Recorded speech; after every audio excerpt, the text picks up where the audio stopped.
Hi, everyone. This is Rico Figliolini, host of Peachtree Corners Live. I want to say thank you for joining us. This is a special podcast with one of the candidates running in the runoff for Gwinnett County School Board, Steve Gasper. Hey, Steve, thanks for being with us. Hey Rico, how you doing? Thank you for having me. This is a great pleasure. Yeah, no, it's always good I love talking to candidates, hear their opinions, and just have a conversation about what they believe in and where they're going. So this is a good thing. Um, Excellent. This is for School Board District 3, and the Yes. runoff is June 18th. There's some early voting going on, but I think that stops at a certain point. I forget when, but I'll have that in the Yes. show notes, and you can share that with us at the end of the podcast. In the meantime, what I want to do is I want to be able to share that Steve and his wife Kelly live in Sewanee. They've been here in Sewanee since 2009, actually. They have Mhm. twin kids that attend middle school, I think eighth graders. Just Um, graduated. Yep. just graduated. Cool. They're heading into high school. Good. They are Um, freshmen. and Sewanee's has some great schools up there as well. Of course, it varies in Gwinnett County a little bit, but Right. um, and Gwinnett County is the largest county in the state and probably the largest school system because of that. So Mhm. we're going to have a lot to talk about. In the meantime, the first thing I'd like you to do, Steve, is just share with us a little bit who you are, why you're running, and just give us a little background of that, a little taste of who you are. Yeah, happy to, Rico. Thank you. Hmm. So, of course, I'm Steve Gasper. I'm originally from deep in the valley of Southern California. My whole family still lives out there. Attended the University of Southern California. I got a degree, Bachelor of Science in Business Administration, minor in Marketing and Management, and have two beautiful now ninth grade twins, boy girl twins, super smart, super talented. My wife and I have been married for a long time, and we have two dogs and two cats at home. So we have a full house, if you could only imagine. Came to Gwinnett County and really came here for our great schools. And the reason why I'm running for school board is I want to continue the great work that I've been doing over the last 4 years of being so involved in the school system. And I know we'll probably touch on some of that later, but that's really the main reason is to just keep the good work going, really Okay, keep our schools world class. great. Um, so Gwinnett County has over the last 2 to 4 years has changed. The board makeup has changed a bit, bringing a little bit more diversity to the board, a little bit different perspective also from different people. Things have changed with regard to disciplinary um, in the schools as well. And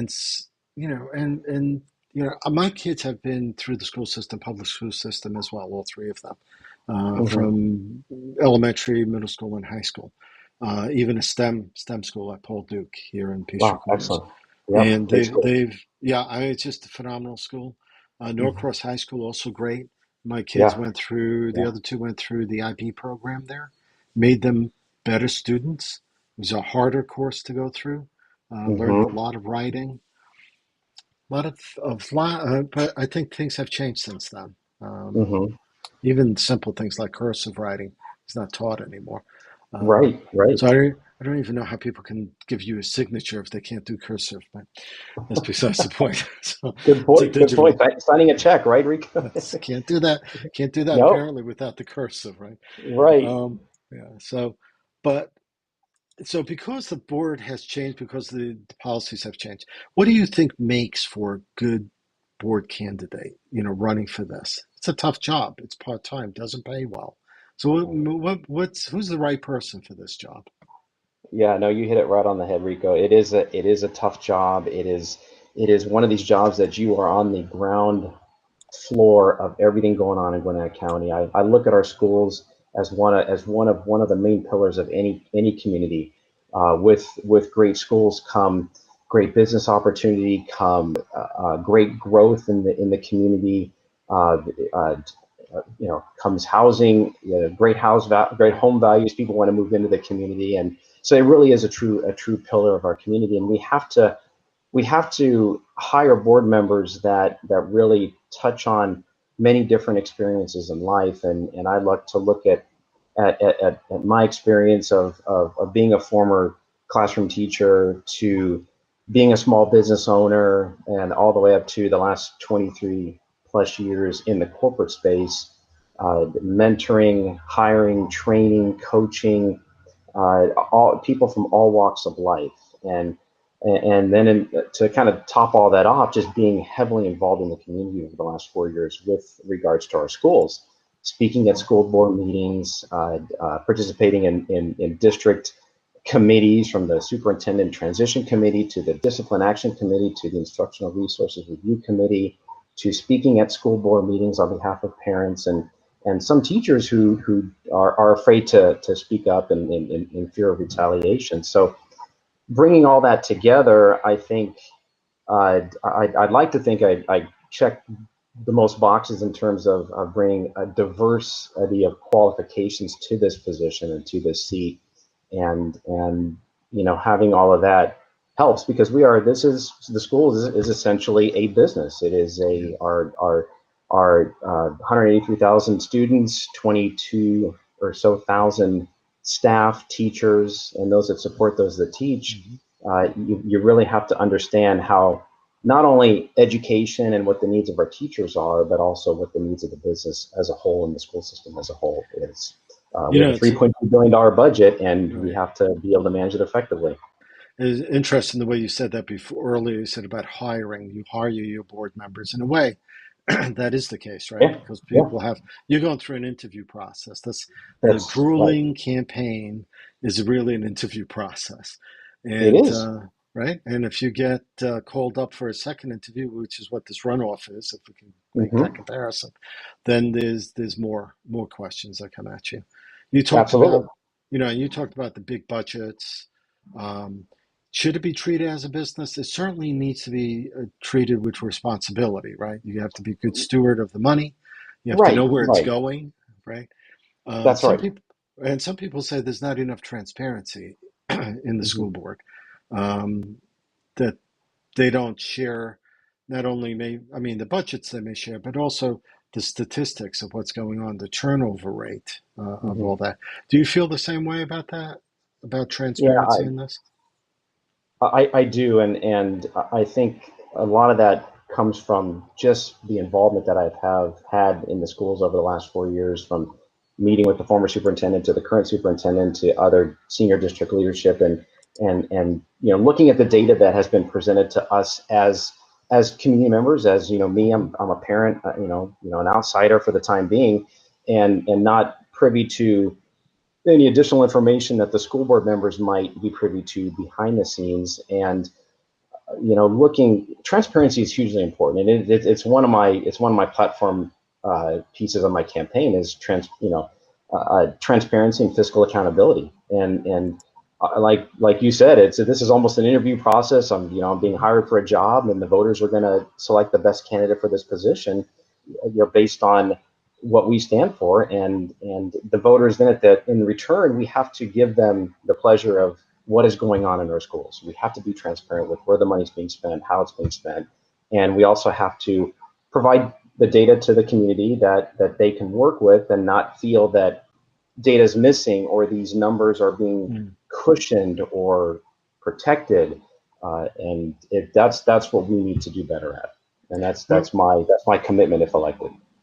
when it comes to discipline challenges over the past Mm-hmm. few years, right? If it's an incident but it's not reported to the outside, it's not considered in the data that's released from the school, apparently. Well, at least that's what I understand. Um, unless you see it on Nextdoor somewhere. There's always questions of people saying, "Did you hear about the fight that happened at the school?" Or, you Right. know, things going on. I mean, my son works in Technology Park, for example, and Mm-hmm. he'll see 4 or 5 kids just hanging out in the woods behind their office, which is literally next door to Norcross High School. So he'll see Uh, kids out there like that. They're not doing anything bad per se, but they're not in school, obviously. right. Um, Right.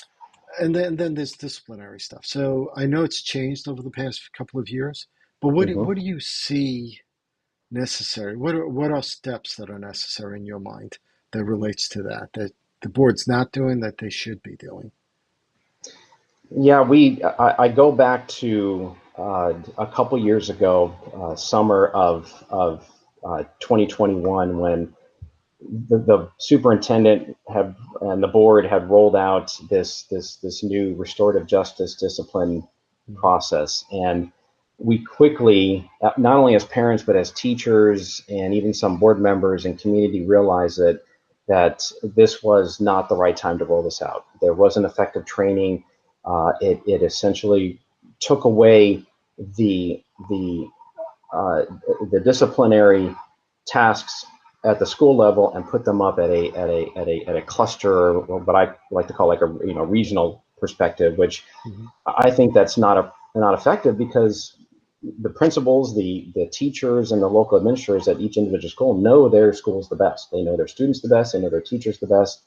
That needs to remain at the schools, and so for me, it's important to have a good structured discipline policy, but there also needs to be room for teachable moments. And our K through 12 kids, they're constantly learning. They look to adults for affirmation, for support. And if we're just discipline kids, sending them away, sending them in suspension, and at least not letting them understand what it is they've done wrong, then we're not succeeding as a school system. So I do believe in consequences for actions. Just like if you and I walked out on the street and I got in a fight or I punched somebody, I would be arrested for assault. Mhm. That students should understand that actions have consequences, and we need to do better at helping our students understand what they did wrong, but also holding them accountable for their actions and not being repeat offenders. And for me, a great example is South Gwinnett High School. I look at the new principal that came into South Gwinnett a couple of years back, and Mhm. year over year, discipline referrals are down over 75%. And that is data that I presented at the last school board meeting when I spoke to the school board and the superintendent. And uh, you know, how they're doing that. The principal was kind of no nonsense. He came on and said, "Hey, if you're gonna break our rules, we're gonna hold you accountable, and it's going on your record." And they have put teachers and administrators in the hallways in between classes and periods. Mm. That way, there's more eyes and ears as to what's going on. So it's leading me to believe that the students are going to be less inclined to get into any sort of mischief, whether it's in a bathroom or in an unobserved hallway or corner. That's what we need to really improve upon. And Yeah. I know the school board is looking to reintroduce this program, and I know they've gone through a long and extensive training process. And Yeah. it's my hope that this is an effective program, and I'm going to make sure that it is personally. All right. Sounds good. With that comes challenges, obviously. Technology can be part of that challenge, right? Hmm. Phones in the hands of kids, social Right. media to some extent. Everyone wants to be a content producer, so they're just videoing whatever happens. And, if Joe Smith decides to be disruptive in a classroom, there's a video right there. It's going to be posted later, maybe. Do you Right. see that technology, in some schools, in some countries, and in some places, phones are not allowed in the school, or they Hmm. are locked, or they are put in place that's not like in their hands in the Hmm. class, right? I mean, do you see things like that happening? I mean, I think it was the state of Georgia, you have to be 16 and older to be able to be on social media. I think Kemp signed that into law, if I Yeah. remember correctly. Yes. You're right. Although that's easy to say, but that's difficult to implement, right? It is Almost, very much it's so. impossible to implement, actually. It Um, is. but how do you see technology with regard to discipline, with regard to these types of challenges? Then both public safety, the money that's going to each school for public safety. There was also another grant from Governor Kemp to, I think it was 45,000 to every school in the state. So Mhm. yeah, so talk about technology, safety, discipline. Give me something. Go ahead. Yeah, and to your point, Rico, just over the past several years, and really a lot of this has come out of post COVID, and you have to take a step back and kind of think about maybe why this is coming into play. And our kids were truly traumatized during COVID. We went from in-person learning to complete lockdown. Schools Mhm. were all digital. kids were at home trying to learn on this new unfamiliar platform or way of learning. I saw my kids personally struggle from digital learning, but on a different note, not knowing what the home life situation is for our other kids. It's they may not be from the nuclear family home. They could be from broken households, and I'm certainly sensitive to that. And I saw it when I was a teacher and had to deal with students that came from broken households or single parent homes or non-parent home, like grandma, grandpa, and uncle taking care of the kids. So Or even two parent homes where they're working hourly jobs and they yes, can't always be yeah. home when the kids get home, right?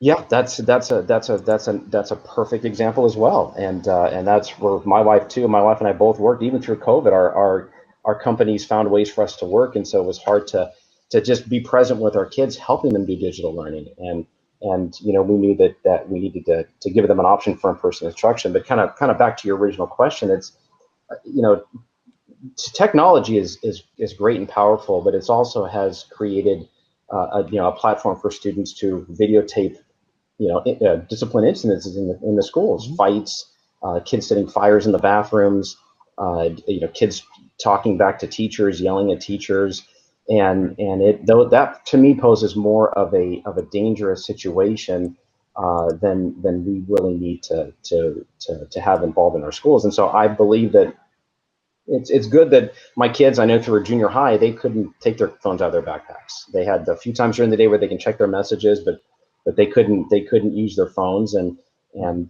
they had computers. They have Chromebooks that they can access technology through. But I think that we need to at least give our kids an opportunity to learn in the classroom, and there's other times of the day for social media, for interacting with their friends, for being online, quote unquote. But really the main focus is getting a quality education, being present in the classroom, helping our teachers teach all of our kids equally, and not be a distraction. And these are things that are important to me. Staying with technology a little bit, high Hmm. school level or STEM level, lots of schools. I know there's a elementary Yep. school here locally that wants to start. They're doing the 3-year process to become a STEM elementary school, for example. Hmm. But technology is important, right? AI, as as even with ChatGPT 4.0, which isn't Hmm. still. I mean, I use it. It's still not obviously where people are saying it is, but you can still do certain things on it, and it will continue to grow and change over the next year. These kids are going to Absolutely. be using it in college because at some point, even colleges have to accept that Hmm. AI will be used in the school system, in the Right. classrooms for a variety of things. How are you looking at that? How it's a challenge for private and public schools, right? Yeah. Um, how are you looking at that? Where's your viewpoint on that? Where would you like to see that go? Yeah, for me, my belief is obviously it's here to stay. It's inevitable. We know that AI is something that we as adults see on a daily basis, and our kids are being exposed to it through social media, and we have to embrace it. That's really it. We can't not live without it. We can't not deal or operate without it. We know students, like you said, are using Chat GPT, and we Mhm. also know that teachers are also following up and using their own Chat Mhm. GPT software to at least make sure their students understand what it is they're doing, and not just getting something written just because they want to turn it in for a grade. But I Hmm. think that Yeah. and we're seeing that happening too. And our kids are very, very smart. Our students are extremely computer literate. Mhm. My kids are a lot smarter on technology than a lot of my family members are, including some instances with me too. But it's important to embrace that. This is our future. This is what they need to have to function. Does the and I don't know this, but does the school system have a task force that's dealing with this to be forward thinking about policy, how high school kids may be using it on paper, or Hmm. how the school system itself, how teachers can use it in a way, because it's being implemented through different companies, different industries. So That's is right. there an act, is there an active um, development of looking at how things can work in this. Is that something that you think is worth funding? Because money has to come from somewhere, I guess. It it does have to come from somewhere. No, and I know they are actively researching this. They're actively finding ways that this can be beneficial to our schools. We have a really good IT department. In fact, the school board just approved about $21.5 million in funding for the IT services for this coming school year.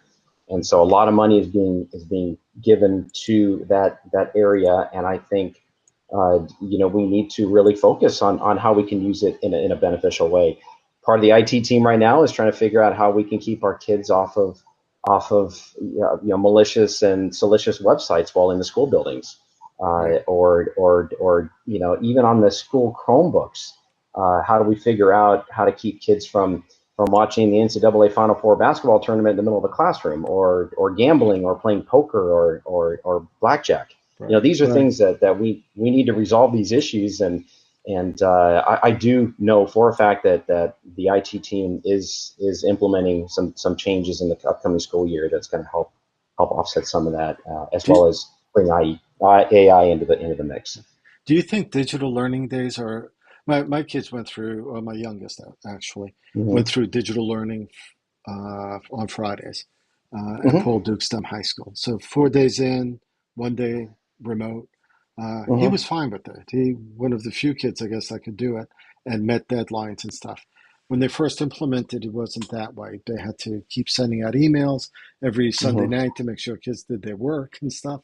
Right. Um, but it also, in a world where half the people or more are working hybrid or remote, it almost makes sense to allow that sort of flexibility in there, maybe. But do you see that as something that should be done across the school system and not just at certain schools? I don't even know if it's done at all schools, but Yeah, so the GCPS calendar does implement digital learning days across the entire system. So all schools do participate in digital learning days, and I think there are reasons why they do it. A lot of them are teacher days. right, Just right. just like you said. I mean, students can find some time to study on their own, to learn on their own, Hmm. and it's not a whole lot of them that are on the calendar. But to your point, it's we are a society where I was in a hybrid work environment for a couple of years out of COVID, Hmm.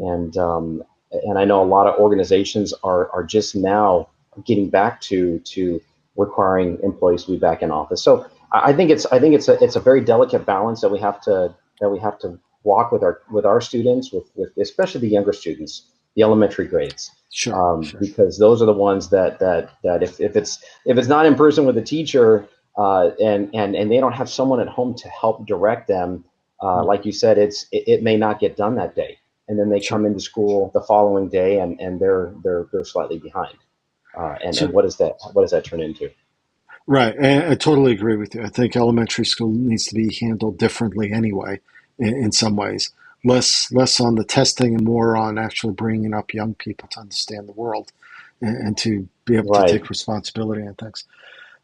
But that's the way I feel about it. Yeah.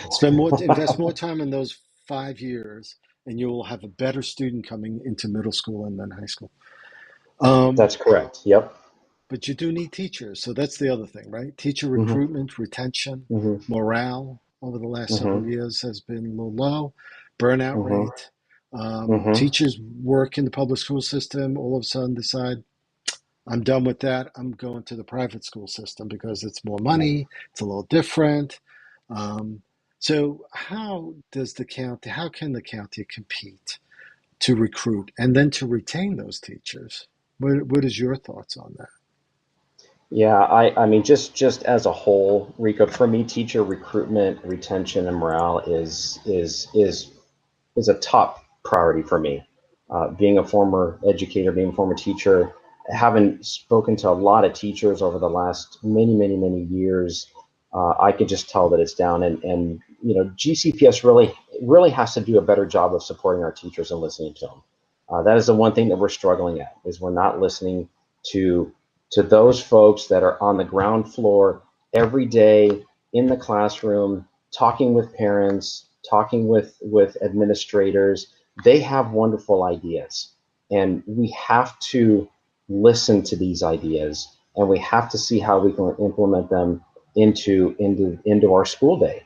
And that is what's going to help us retain good teachers. It's going to help us recruit quality teachers, and it's going to help improve morale. And that is, we are not doing a good job. And I think and a big part of it is the discipline issues. Teachers don't feel like they're being listened to. They don't feel they have the proper control and the limits of control in their own individual classrooms. And when we're not supporting that, teachers are they're not going to stick around. And I don't blame them. Why would you? I mean, the last number I saw, latest data is over 30% of our current teacher base has 0 to 1 year experience only. And we Yeah. used to, in years past, we used to attract 3, 4, 5,000 applicants to GCPS recruiting, teacher recruitment career days, and the over the past couple of years, we were only getting 500, maybe 1,000, maybe 1,500. I know this year our teacher contracts are up. The signing of contracts are up, and that's good. And we saw some recent pay raises, both from the governor and GCPS has offered pay increases to Gwinnett County Public School teachers, but we still have to do better. I know Atlanta Public Schools has increased their pay for teachers, which I think a starting teacher coming in is over $60,000, the last calculator that I saw. Wow. And so, and of course they exponentially give them more as they have different levels of degrees and certificates. Sure. But this is one thing. They're the teachers are the lifeblood of our school system. Without them, GCPS would cease to exist. I think part of the teacher problem or morale problem maybe also is part of something else that we all want, right? Parental involvement. We want parental Right. involvement, but that's a two-edged sword, right? So you get parents that want to come in to discuss, well, my kid, why is he being disciplined, and he shouldn't be Mm-hmm. disciplined, or Mm-hmm. my child, why is he looking, why are they making him read this book? I don't want him to read this book. It's not, to my beliefs or anything. Mm-hmm. The school system is broad, right? Culture is Mm-hmm. broad. We're broad in not only the culture of our students. I forget how many different nationalities are represented in this county, how many Oh, languages, yeah, they're about religions, 90, 98 different. I think students hail from about 98 close to different 100, right? countries. And Yes. yeah, so yeah, So, yep. so quite a bit of that going on. English as a second language, different genders, people identifying in different genders as well. Mm-hmm. LGBTQ society. We have to have good places for everyone, right? Diverse communities should Mm-hmm. be equal. Um, Right. how but when you get parents coming in sometimes on that other side of that sword, if you will, that says, I don't want that here. Well, I don't want my kids being exposed to certain culture or certain things that go on, um, LGBTQ or stuff. How do you attend to that and make sure that everyone is, treated equally and that the school system works for everyone? Yeah, and that is our job as a school system, is to be welcoming to every single person that walks to the front door.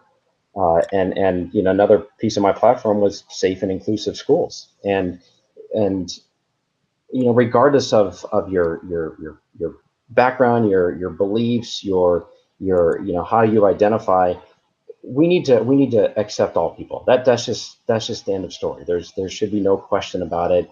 I am certainly in full support of that, and I know GCPS does a good job when it comes to certain things that students or parents that are involved feel that their student shouldn't learn, specifically when it comes to certain aspects of the sex education program, depending Mhm. at grade level.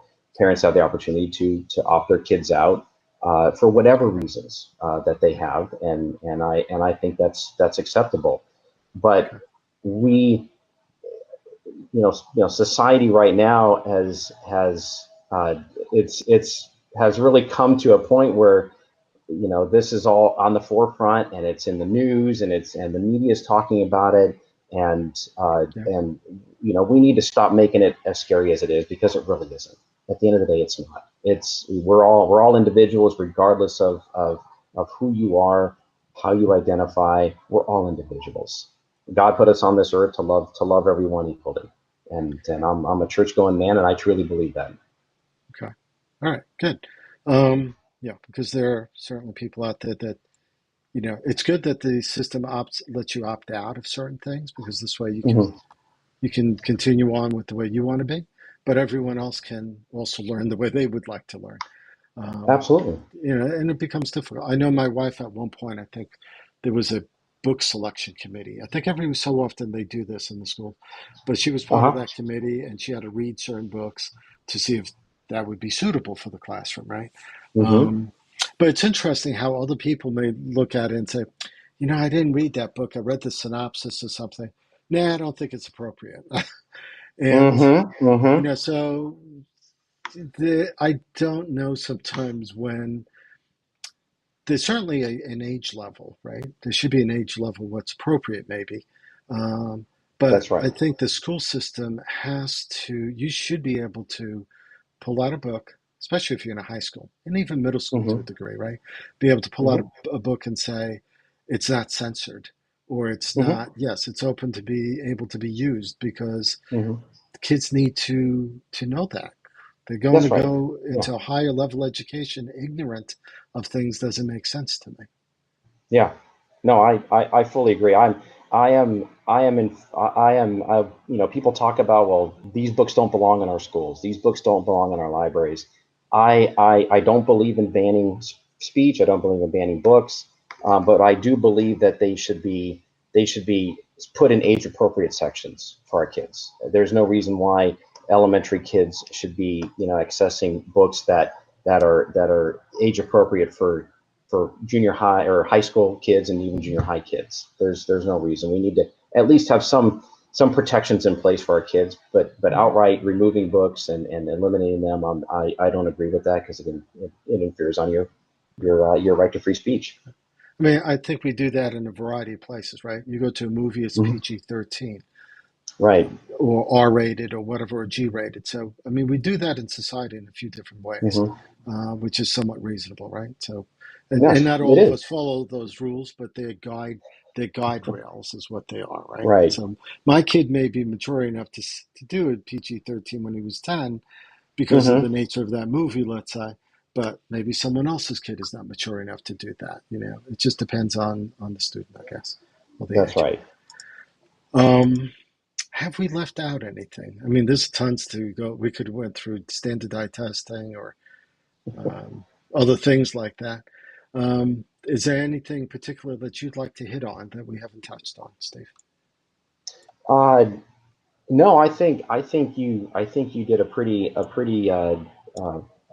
far-reaching interview, and had some phenomenal questions, and hard pressing issues that are important to our parents, to our community, to our schools, and I think it was a great opportunity for me to talk through my responses, and let people know where I'm coming from, and Okay. know that I'm going to do the best that I can if I'm lucky enough to get elected. Sounds good. So then, what I ask of you right now is to give Hmm. the audience a 1 or 2 minute, call it an elevator speech, if you will. Ask for the vote. Tell them why they should vote for you, where they can find that information, and anything else you want to say about the mechanism of voting on June 18th or before. So go ahead.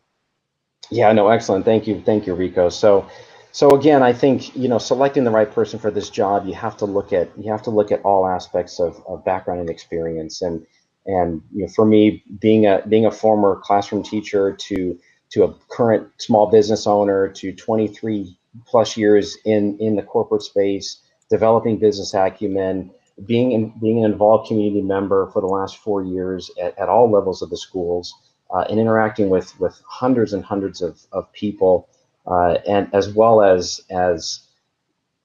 being out and just talking to people, I think is truly important when you're considering who to vote for in this race. This is a highly critical election, and we need someone in there that's going to be strong and be able to collaborate with other school board members, because again, this is not all about me. This is we. I'm just one of five on the school board, and part of part of getting to a point in time is collaborating with your fellow school board members. And I've worked with other school board members trying to build bridges. In the event that I do get elected, I know I'm going to have to work and negotiate with them as well. So, and it is our job to manage the employment of the superintendent. And if he is not doing his job, you have to be strong enough to stand up and say, you are not doing these things as what was written out, and we have to address it. So again, I'm Steve Gasper.